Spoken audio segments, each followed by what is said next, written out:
So when we go for checking the third cranial nerve, we also like a major part of it is to check for the ocular movements. So while checking the third cranial nerve, we also check the fourth and sixth cranial nerve, okay? Because ocular movements is supported by all of these three cranial nerves. We'll come to it in more detail in like few minutes. तो ocular movements आप third cranial nerve में क्या क्या check करोगे? You'll check ocular movements. You'll check the pupil size, its shape, and if they are equal bilaterally, okay? And then you'll also go to check for two reflexes, that is pupillary light reflex and accommodation reflex, ठीक है? तो सबसे पहले आते हैं ocular movements check करना. तो ocular movements check करने के लिए आपको पेशेंट की आंखों के सामने एक बड़ा सा इनविजिबल एज की तरह अपने फिंगर्स को मूव करना है and you ask the patient to look उस डायरेक्शन में, उस एज को. I will share a video with you so that you will get more clarity around this. तो अगर उसको कोई थर्ड फोर्थ या सिक्स क्रेनियल नर्व का पाल्सी रहेगा ना, तो उसमें डिसकॉन्जुगेट गेज रहेगा और स्क्विंट जैसा आपको दिखेगा. डबल विजन का पेशेंट कंप्लेन करेगा कि दो दिख रहा है, डिप्लोपिया जैसे, है ना. अब वो स्क्विंट हो रहा है या डबल विजन हो रहा है तो उससे आपको ये समझ गया कि थर्ड फोर्थ या सिक्स में से एक क्रेनियल नर्व पाल्सी है. तो फिर बट उसमें से कौन सा है वो कैसे मालूम पड़ेगा? तो अगर उसका स्क्विंट में आउटवर्ड एंड डाउन है आइज़, तो आइज़ नीचे की तरफ बाहर की तरफ है और नीचे है, तो थर्ड क्रेनियल नर्व का पाल्सी है.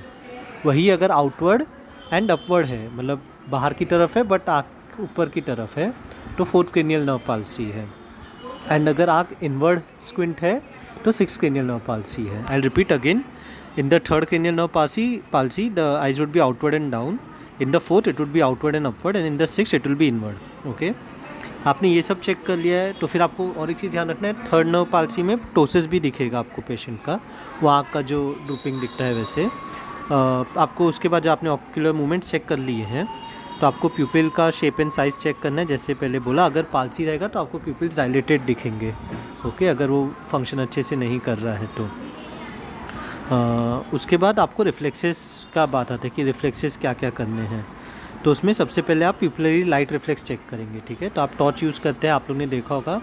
आप एक आई पे भी अगर टॉर्च लाएंगे, आप साइड से लेके आते हैं, आपको ये सब के videos I share because you know the exact technique. But अगर आप एक आई पे भी लाते हैं टॉर्च, तो फिर वो आँख कंस्ट्रिक्ट होगा, मतलब वो प्यूपिल कंस्ट्रिक्ट होंगे और साथ में अपोजिट साइड की प्यूपिल कंस्ट्रिक्ट हो जाएंगे. That is called direct light reflex, okay. तो जिस आँख पे आप करेंगे उधर ये होगा. इनडायरेक्ट में क्या होता है, आप दोनों आँखों के बीच में अपना हैंड रखेंगे, सो दैट मतलब अदरवाइज़ क्या होता है, अगर आप टॉर्च डाल रहे हो तो एक साथ दोनों आँख में चला जाता है लाइट, तो उसके से भी दोनों कंस्ट्रिक्ट हो जाते हैं. तो इसमें आप क्या करोगे, दोनों आँखों के बीच में, नोज़ के इधर आप बीच में पेशेंट को अपना हाथ रखने बोलोगे. तो अगर आप राइट आई पे टॉर्च डाल रहे हो तो फिर राइट आई पे ही लाइट जाएगा, लेफ़्ट पे नहीं जाएगा. But even then the left pupil should also constrict, okay. तो डायरेक्ट लाइट रिफ्लेक्स में आप डायरेक्ट आइज पे डालते हो, इनडायरेक्ट में आप एक आई पे डालते हो, फिर भी दूसरा वाला कंस्ट्रिक्ट होना चाहिए, ठीक है. ये जो सिस्टम है, मतलब ये जो रिफ्लेक्स है, इसका जो एफरेंट पाथ है, मतलब जो सेंसरी पाथवे है, that goes to optic nerves, तो which was a second cranial nerve. And जो इफरेंट है, जो मोटर फंक्शन है, इसके से कंस्ट्रक्शन हो पाता है, that is due to oculomotor, ठीक है. तो अगर थोड़ा से डिटेल हो जाएगा, बट थोड़ा सा ध्यान दीजिए, it is slightly complex. Late me know if you all have doubts, I will explain it again. तो अगर लेफ़्ट ऑप्टिक नर्व में लीजन रहेगा ना, जो एफरेंट है, तो फिर अगर आपने लेफ़्ट ऑप्टिक नर्व अगर काम नहीं कर रहा है तो डायरेक्ट रिफ्लेक्स लेफ़्ट वाले में काम नहीं करेगा और इनडायरेक्ट रिफ्लेक्स राइट वाले में काम नहीं करेगा, ठीक है. मतलब इनडायरेक्ट में, राइट वाले में indirect pupillary light reflex would be absent. But अगर ऑक्यूलोमोटर का है तो इसमें अगर लेफ़्ट ऑक्यूलोमोटर का पाल्सी है तो left direct as well as indirect pupillary light reflex would be absent, ठीक है.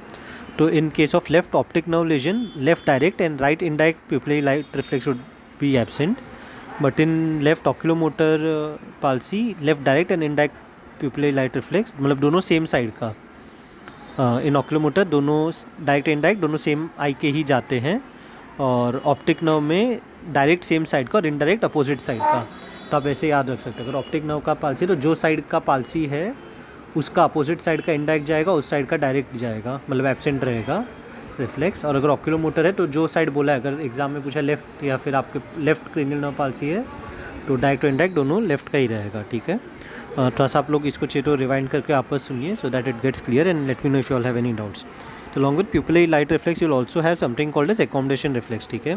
तो इसको कॉन्वर्जेंस रिफ्लेक्स या नियर रिफ्लेक्स भी बोलते हैं, जहाँ पे पेशेंट को आप दूर कहीं पे देखने बोलते हैं और तुरंत बाद में आप आँख के आगे उंगली ला देते हैं, सो दैट वो अचानक से उसका जो फोकस है वो डिस्टेंस से नियर की तरफ शिफ्ट हो जाए। इसमें कॉन्वर्जेंस ऑफ आइज होता है, 3 मैकेनिज्म्स प्ले करते हैं। सिलियरी मसल्स कॉन्ट्रैक्ट होते हैं, प्यूपिल्स भी कॉन्स्ट्रिक्ट होते हैं, एंड लेंस का शेप भी चेंज होता है, so that they can accommodate, तो this can check all of those things. And same इसका भी एफरेंट सप्लाई जो sensory supply that is to optic nerve, because it's a sensory nerve, and oculomotor being a motor nerve carries the efferent pathway. So this is how you check the third, fourth and sixth cranial nerve. I know it is slightly more complex than the first 2 cranial nerves we discussed, but feel free to ask any doubts if you all have.